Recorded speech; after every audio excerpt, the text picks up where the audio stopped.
1945년 8월에 원자폭탄이 투하되고 일본이 항복할 것 같자 소련군이 신속하게 만주와 한반도로 진격했는데요. 오키나와에 있던 미군은 한반도를 소련에 내주게 될 다급한 상황이 되었죠. 그래서 미국은 북위 38도선을 기준으로 한반도를 분할 점령하자고 소련에 급하게 제의했고, 소련이 이것을 받아들이면서 운명의 38도선이 만들어졌는데요. 이것은 지난번 동영상에서 설명드렸습니다. 38도선은 미군과 소련군 사이에 설정된 점령지역의 군사 관할 경계선이었는데요. 그 후에 미국과 소련 중심의 냉전이 시작되면서 처음의 의도와는 다르게 반영구적인 분단선으로 그 성격이 바뀌게 된 것이죠. 그 계기가 된 것이 바로 9월 12일부터 런던에서 열린 전선국들, 미국, 영국, 중국, 소련, 프랑스의 외상회의였습니다. 런던 외상회의는 제2차 세계대전 이후의 국제관계를 결정하는 중요한 회담이었는데요. 미국은 동유럽 국가들을 위성국가로 만든 소련에 대해서 얄타 회담 합의를 위반했다고 비난했고, 소련은 미국이 이탈리아와 일본을 독점하려고 한다고 항의했는데요. 일본의 점령과 통치에 참여할 수 있게 해달라는 소련의 요구가 미국에 의해서 거부되자 스탈린은 미국과의 협조를 포기하기로 결심한 것으로 보입니다. 일본을 포기한 스탈린의 관심은 한반도로 옮겨갔는데요.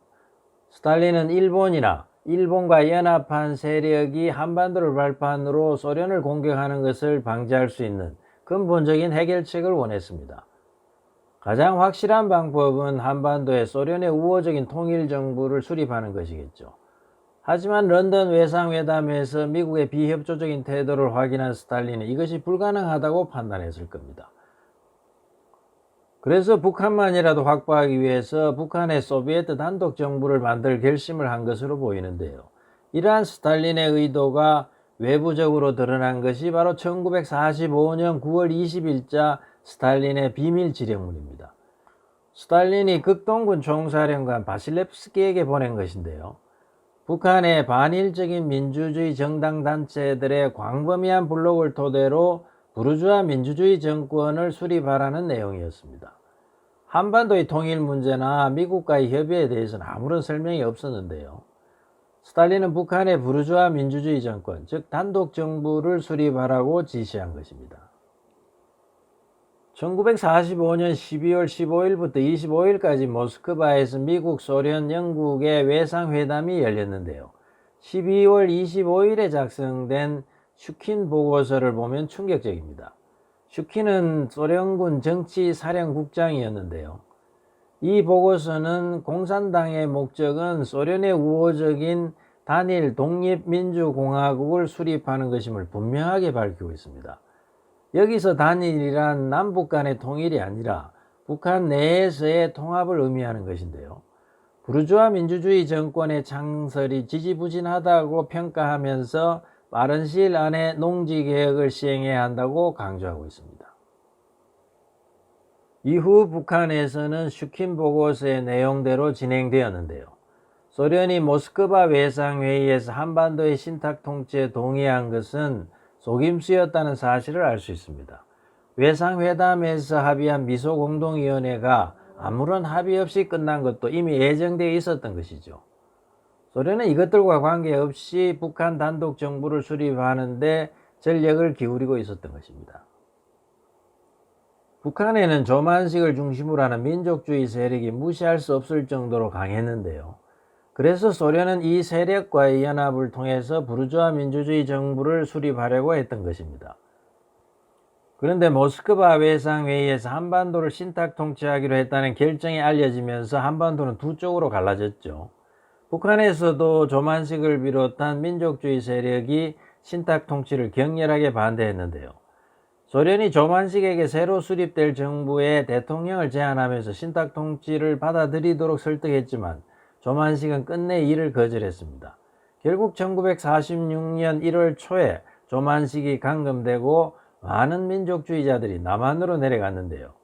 이때부터 소련은 연립정권을 수립하려던 계획을 포기하고 김일성을 중심으로 한 북한 정권의 수립에 착수하게 됩니다. 1946년 2월 8일에 김일성을 위원장으로 하는 북조선 임시인민위원회가 설립되었는데요. 이 조직은 행정 전문가들로 구성된 내각의 성격과 정당 대표들이 참여하는 통일전선 조직의 성격을 동시에 지니고 있었습니다. 김일성은 이것을 중앙행정기관이라고 불렀죠. 일본의 역사학자 와다 하루키는 이것을 김일성을 중심으로 하는 북한 정권이라고 규정했고, 미국의 역사학자 브루스 커밍스도 이것을 북부 단독 정부로 인정했는데요. 연세대학교 박명림 교수도 북조선 임시인민위원회를 하나의 분명한 지배체제로서 사실상의 분단 정권이라고 규정했습니다. 1945년 9월 20일 스탈린의 비밀지령으로 시작된 북한 단독 정권의 수립이 사실상 마무리된 것입니다. 2월 8일에 있었던 북조선 임시인민위원회 결성대회에서 김일성은 즉시 토지개혁을 실시하겠다고 밝혔는데요. 3월 말까지 무상몰수와 무상분배 그리고 경자유전을 원칙으로 하는 토지개혁이 완료되었습니다. 8월에는 주요 산업의 90% 이상에 해당하는 공장기업과 문화기관이 무상으로 몰수되었는데요. 토지개혁과 산업국유화 조치는 북한이 사회주의 체제가 되었다는 것을 의미하는 것입니다. 토지개혁과 산업국유화 같은 혁명적 조치는 한번 시행되면 되돌릴 수 없기 때문에 임시정부가 할 수 있는 일이 아닌데요. 만약 소련이 미국과의 협의를 통한 통일정부 수립을 예상하고 있었다면 이러한 조치들을 할 수 없었을 겁니다. 통일정부에서는 할 수 있는 일들이니까요. 소련과 북한이 미국이나 남한과의 협의 없이 일방적으로 이러한 혁명적인 조치들을 취했다는 것은 소련식 소비에트 체제를 중심으로 한 통일이 아니라면 차라리 분단을 택하겠다는 의도를 분명하게 드러낸 것이라고 볼 수밖에 없겠죠. 스탈린은 1945년 9월 20일에 북한만의 단독 정권을 수립하라는 비밀지령을 내렸습니다. 이때부터 한반도에는 이미 냉전이 시작되었고, 이후 진행된 미국과 소련의 모든 대화는 합의점을 찾지 못하고 겉돌았습니다. 1946년 2월에 김일성을 위원장으로 하는 북조선 임시인민위원회가 설립되었는데요. 명칭과는 달리 사실상 북한의 단독 정권이라는데 좌파 학자들도 동의하고 있습니다.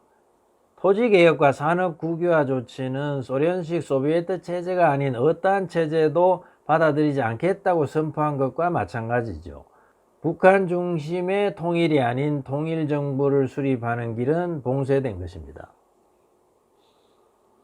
이후 남한과 북한은 냉전의 천병으로서 체제 경쟁의 선봉에 서게 되고 남북 통일은 요원하게 되었는데요. 북한과 친북 좌파들은 지금도 미국과 이승만에게 분단의 책임을 돌리고 있습니다. 특히 이승만이 1946년 6월 3일에 정읍에서 한 발언을 문제 삼고 있는데요. 국제정세에 밝은 이승만은 이미 소련과 북한의 의도를 간파하고 일단 남한만의 단독 정부를 수립해야 한다고 주장했습니다. 북한과 친북 좌파들은 이승만의 발언을 왜곡하면서 분단의 책임을 이승만에게 뒤집어 씌웠는데요. 그러나 소련이 그 전부터 북한 단독 정권 수립을 추진한 사실이 밝혀지면서 이들의 주장은 설득력을 잃게 되었습니다. 이것을 두고 적반하장이라고 하는 것이죠. 이승만의 정읍 발언이 나오게 된 배경과 의미에 대해서는 다음 시간에 설명을 드리도록 하겠습니다.